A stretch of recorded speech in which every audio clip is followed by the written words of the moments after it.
always been keen on the sons of Tappet. You know, we've done well with him. You know, he's broken out quite well. He's a beautiful mover, potentially a really nice two-turn horse going forward. We're really kind of very fond of him. We bought the Tappert filly out of the Blue Eyes in the Rain filly at the Keeneland sale. What we really liked about her was obviously her physique. We liked the way she moved, and we just fell in love with her from the start, really. Tappert, standing at Gainesway. Dan Illman, Mike Beer, race number 5 on Dubai World Cup Saturday at Meydan is the Group 2 $1 million UAE Derby. 3-year-olds going 1 mile and 3/16. Let's take a look at this field, and the distance might very well be the key to this race, Mike, because the number 11, post position 6, Pinehurst, he's probably the best horse in the race. The question is he the best horse in the race going 1 mile and 3/16?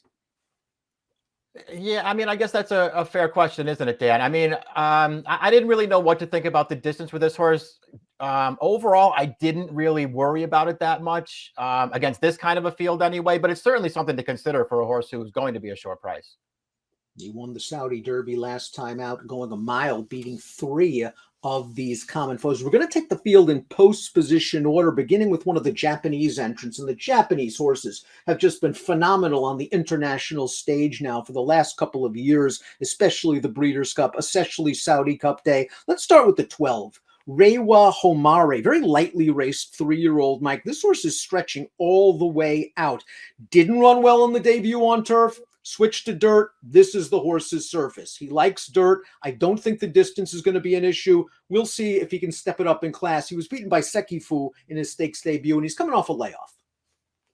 Yeah, there's plenty working against this horse with the layoff and the stretch out and the step up in class, all those things. But he does feel like a dirt horse. Like you, I wasn't worried about the distance with him. And I wouldn't be surprised if he was able to, reverse decisions with Sekifu this time. And we'll see what kind of price he is. I think he's going to be a big one. Christophe Lemaire, a huge day, Saudi Cup Day, picks up the mount on Relwa Homare. Quality Boone is next. Quality Boone proved that he could handle the 1 mile and 3/16 last time out in the local prep at Meydan. This was 3 weeks ago. And let's watch this performance for Quality Boone, who coasts 2 starts back going 1 mile, but stretching out to this distance, Mike, he got a little something to run at. You'll notice that the horse on the lead is getting very tired late, but this horse is finishing up. Yeah, I mean, this is what's known as taking advantage, Dan. This is a really fast pace in this race. The horse on the lead, who's also back in this spot, did all the hard work, and he's gassed right now. Quality Boone got a clean trip from well off of this pace, and he's going to close it down at the end.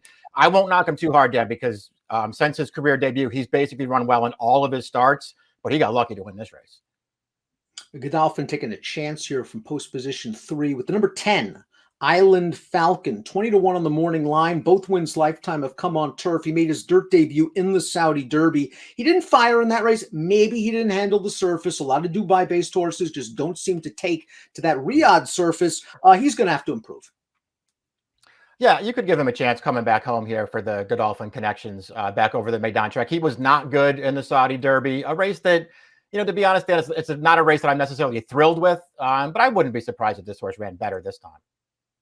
Azure Coast is up next. This horse is a perfect 3 for 3. He has no early speed whatsoever. He's dependent on pace. He got it in the race we're going to show you, the UAE 2000 Guineas going 1 mile. Let's watch Azure Coast. He fell far behind early in this race. He has a lot of work to do with about 2.5 furlongs left to go, and he rolls by these horses in the stretch. This is what he's done in all 3 of his starts. The question is, can he do it against better horses? And can he do it at this longer distance? Just because he's rallying at 1 mile doesn't mean he'll be as effective going 1 mile and 3/16.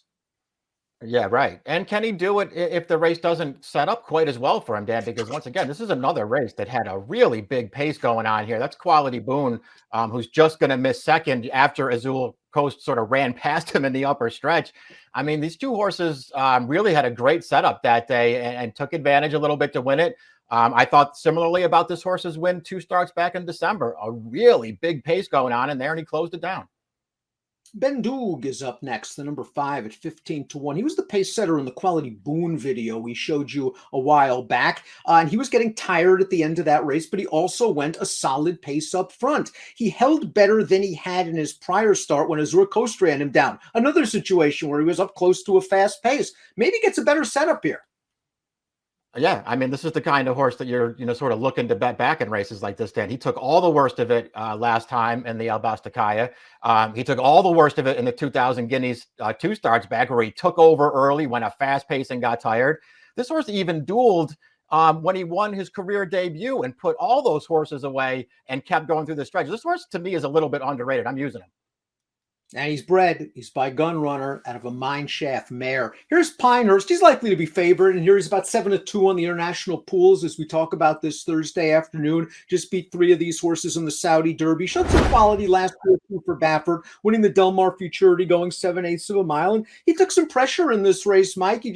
I thought he was waiting for somebody to come get him the last 3/16 of a mile, and the Japanese horse Sekafu almost does, but Pinehurst dug in.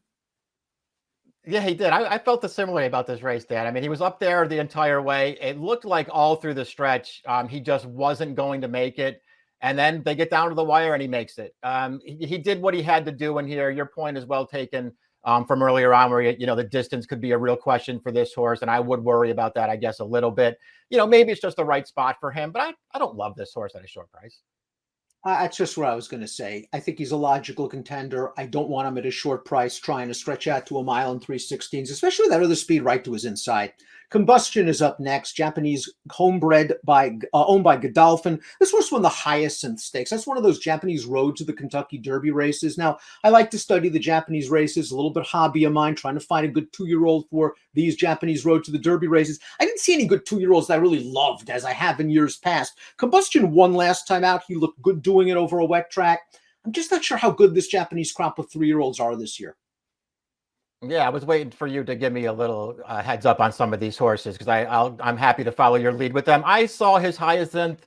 I guess he ran okay in there. Boy, what a perfect trip he got in that race, though. Just sort of sitting on the rail behind horses. He got clear in the stretch, and he got the job done. I wasn't necessarily taken with that performance. He was close with Sekifu last November. That horse came back and was close with the favorite in this race, Pinehurst. I guess that could mean something. I didn't want this horse if he was going to take money, though. Perhaps he'll take a forward move in his second start of the form cycle. William Buick gets the mount. Summer is Tomorrow is up next, and this horse is taking a huge step up in class. We'll watch his most recent race at Meydan. He went 7/8 of a mile in this race, and he just dominated a group of much weaker allowance horses. So not only is he going to be stepping up into a stakes race for the first time, he's stepping up way up in distance. Yeah, way up in distance, way up in class. I mean, listen, he wins this race, as he pleases against some overmatched horses, it seems like. But I guess at least you could say he's going to come into this race with his confidence high with, picking up a rider, Dan, who really rides these dirt courses well. The great Bill Mott's going to send in the number 9, Gilded Age. And I think this is a very confident placement from a conservative Hall of Fame horseman. Gilded Age is a horse that you just watch him and you think distance is going to be what he likes to do. He was a maiden winner 2 starts back in his final start at 2. And let's watch his seasonal debut. Not only did he catch a muddy track in the Withers, he also caught a horse early voting that ran everybody off of his feet. Gilded Age tried to make a kind of mid-race move on the turn. He's going to sustain his bid good enough to just hold third. The runner-up, Unoho, came back to shock the Rebel at a giant price with an 84 buyer. I think if Gilded Age gets some pace, he's going to be running late.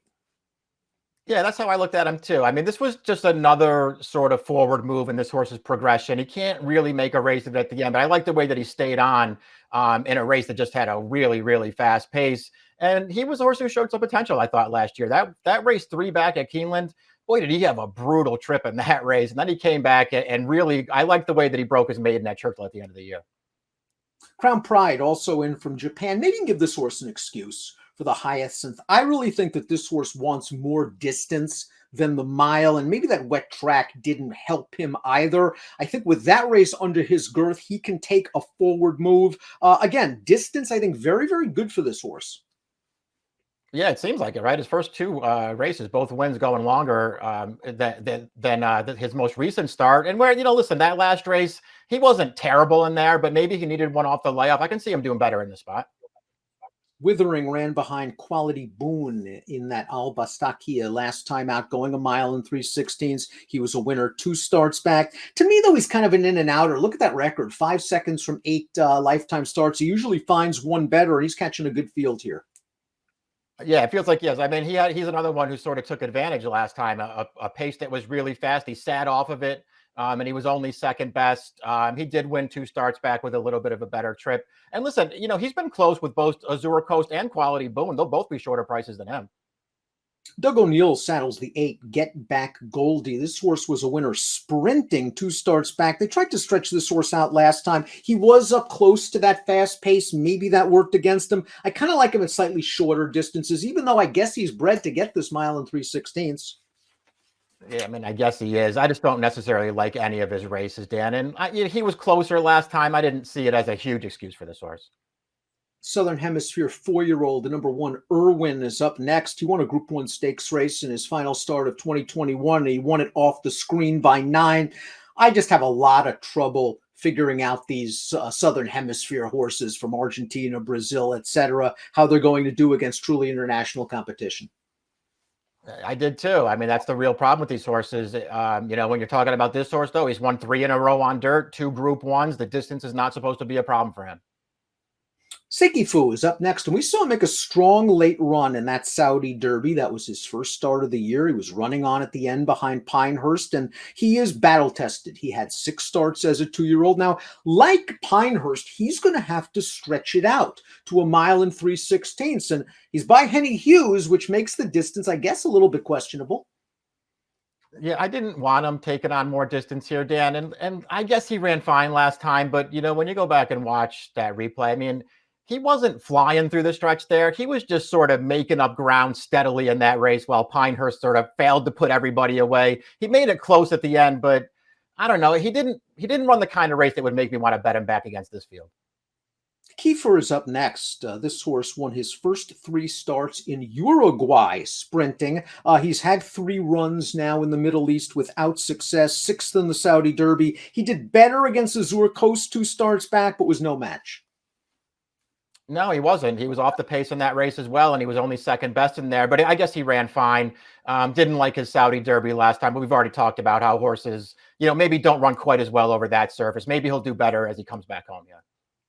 Lousy post position for the number 16 Arabian Gaxelles, who's also a filly Meydan taking on the boys, but I have a feeling she took on a very good filly last time out in the UAE Oaks, only her second lifetime start. It was at this distance. Let's watch Arabian Gaxelles, and maybe we're more watching Shahama, who's just so impressive in beating Arabian Gaxelles. She improved with distance second time out. I wouldn't be surprised if she gives a good account in here. I just wonder if the UAE Derby is too much too soon. Yeah, that's how I mean, this isn't the kind of horse that I'm ever going to be really looking to bet on. She's 50 to 1 on the morning line, Dan. And if you feel like, she just bumped into a horse in this race we're watching right now, who's better than anything she's going to face on Saturday, I don't know, maybe you want to take a little shot.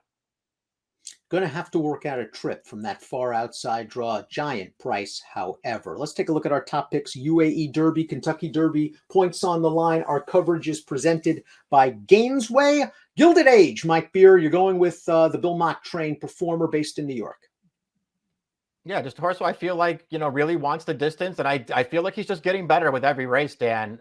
So we'll see. I don't know what kind of price he's going to be. They made him 10 to 1 on the line. That feels like a fair price to me. The other horse for me is the 5, Bendu. This horse has been way up against it on the paces in his last couple races.